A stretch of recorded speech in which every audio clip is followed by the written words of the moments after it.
Hello friend, welcome back to my YouTube channel. जैसा कि आपको पता है, ये मेरा स्टडी चैनल है जिसमें मेरा डेली स्टडी ब्लॉग आता है। जो भी मैं दिन में स्टडी करती हूँ और क्या क्या कार्य करती हूँ, तो वो इस चैनल पे आपको देखने को मिलते हैं। अभी 2 दिन से मैं वीडियो अपलोड नहीं कर पाई थी, क्योंकि मैंने स्टडी थोड़ी कम की थी। थोड़ा घर पे ज़्यादा काम था, तो मैंने 2 दिन स्टडी बहुत कम की थी, और तो मैं ज़्यादा वीडियो शूट भी नहीं कर पाई थी। तो अब मेरा 2 दिन के बाद मेरी वीडियो आ रही है, तो उसके लिए मैं माफ़ी चाहती हूँ। 2 दिन वीडियो अपलोड नहीं कर पाई थी। और उसके बाद जैसे कि आपको पता ही है, मेरा डेली रूटीन क्या रहता है। मॉर्निंग में उठ के स्टडी करती हूँ, जो मॉर्निंग में मैं शूट नहीं कर पाई थी। उसके बाद मैं नहा के आई थी, और नहा के रेडी हो गई थी पूजा करने के लिए। क्योंकि सुबह को हम जब नहा लेते हैं तो फुल डे के लिए हम फ्री हो जाते हैं। हमारा जब हमारा शरीर स्वस्थ होगा और स्वच्छ होगा, तभी स्वस्थ होगा, और फिर फुल डे एनर्जी मिलती रहती है, और अपना जो भी वर्क होता है करते रहो, चाहे वो स्टडी का हो या घर का कोई भी काम हो, आराम से हो जाता है।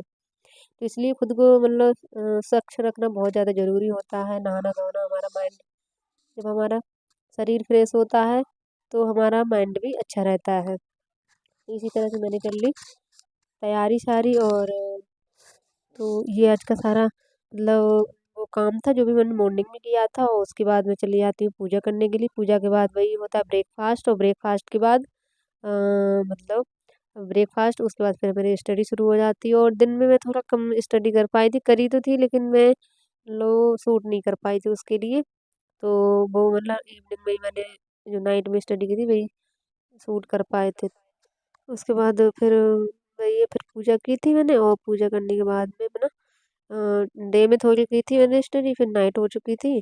डे में मैं ज़्यादा सूट नहीं कर पाई थी, उसके बाद नाइट हो गई थी, तो मैंने स्टडी स्टार्ट कर दी है। फिर मैं पढ़ने लगी थी बुक ऐप, क्योंकि बुक ऐप दिन में थोड़ा कम कर पाए थे, तो मैंने बुक ऐप स्टार्ट कर दी है। इसमें मैंने जो 200 मोस्ट इम्पोर्टेंट 1 वर्ड्स होते हैं वो मैंने कंप्लीट किए थे। वो मुझे मतलब याद है अच्छे से, लेकिन मैंने फिर भी उनका रिवीजन किया था सभी का। और रिवीजन हम इसलिए करते कि हम भूले ना, वो चीज़ को बार बार याद रहे, हमारे माइंड में रहे, इस वजह से।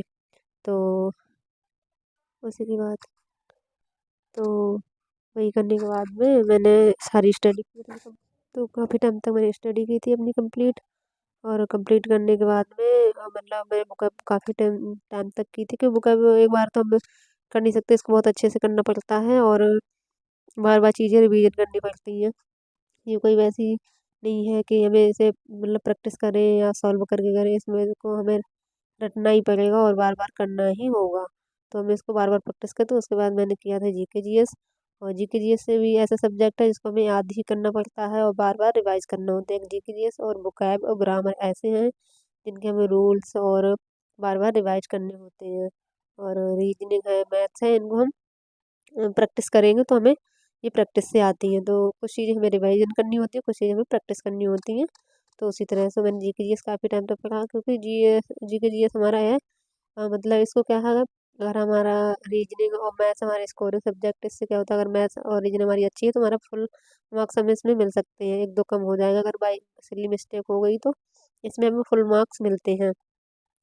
और इंग्लिश आपकी काफ़ी ज़्यादा अच्छी है तो उसमें भी अच्छे से नंबर मिल जाते हैं। लेकिन जीके जीएस को अपना अपना अच्छे नंबर लाने के लिए और कट ऑफ क्लियर करने के लिए ये बेस्ट है जीके जीएस। अगर ये हम कंप्लीट नहीं करेंगे तो इसके बिना क्लियर नहीं हो पाता। उसके बाद मैंने किया था जीके जीएस के बाद किया था इंग्लिश, क्योंकि इंग्लिश प्रैक्टिस करते हैं हम। अब तक हमने बुक अप किया, इसमें क्या है, तो इसमें भी मैंने 1 वर्ड्स किए थे। इसमें टॉपिक वाइज दिए हैं, जैसे स्पेलिंग, साइनो, एंटो और होमोफोन, सारी चीज़ें इसमें दी गई हैं।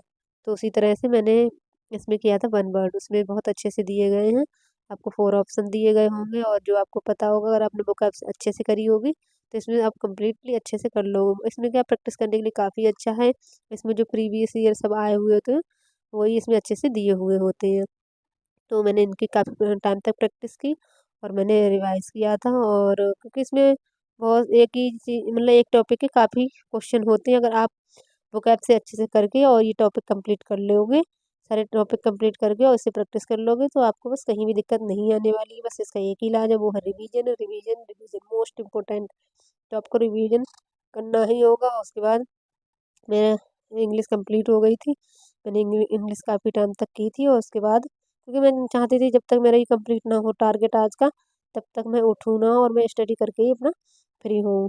मैंने मतलब ऑनलाइन क्लास भी ली थी डे में, जिन्हें मैं शूट नहीं कर पाई थी, क्योंकि उसके लिए दूसरा फ़ोन चाहिए होता है। दूसरा फ़ोन मेरे पास था नहीं, मैंने इसी से शूट के मतलब यही फ़ोन था, तो मैंने इसी से क्लास ली थी, मेरे शूट नहीं हो पाया था। उसके बाद की थी मैंने रीजनिंग, रीजनिंग में मैंने किया था फोल्डिंग कटिंग, जो कटिंग एंड फोल्डिंग होता है वो वाले इसमें चैप्टर था, वो मैंने कंप्लीट किया था। तो इसी तरह से मेरा ये आज का रूटीन रहा, क्योंकि हमें सभी सब्जेक्ट हम डेली सभी सब्जेक्ट करते हैं। मैथ की हमारी प्रैक्टिस आज नहीं हो पाई थी, सिर्फ मैंने कैलकुलेशन की थी कुछ, और बस मैथ की मेरी ज़्यादा प्रैक्टिस नहीं हो पाई थी। आपको डेली मैथ की प्रैक्टिस भी करनी चाहिए। तो ये रहा मेरा आज का रूटीन। आपको कैसा लगा कमेंट करके ज़रूर बताएं। Thanks for watching.